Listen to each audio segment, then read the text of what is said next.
मुझे रोना नहीं, आवाज़ भी भारी नहीं करनी।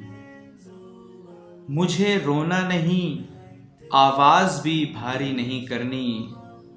मोहब्बत की कहानी में अदाकारी नहीं करनी। तहम्मुल ए मोहब्बत, हिजर पथरीला इलाका है। तहम्मुल ए मोहब्बत, हिजर पथरीला इलाका है।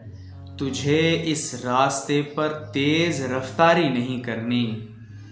और आगे कहा है कि हमारा दिल ज़रा उकता गया था घर में रह रहकर। हमारा दिल यूं ही उकता गया था घर में रह रहकर। यूं ही बाजार आए हैं ख़रीदारी नहीं करनी। और हवा के खौफ से लिपटा हुआ हूँ खुश्क टहनी से। हवा के खौफ से लिपटा हुआ हूँ खुश्क टहनी से। कहीं जाना नहीं, जाने की तैयारी नहीं करनी। और गज़ल को कम निगाहों की पहुँच से दूर रखता हूँ।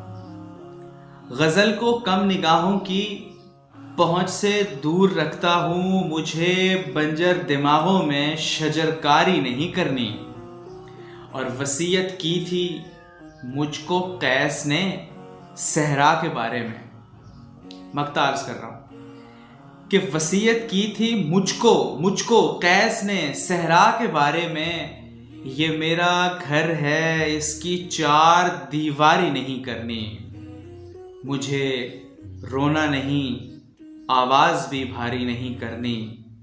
मोहब्बत की कहानी में अदाकारी नहीं करनी।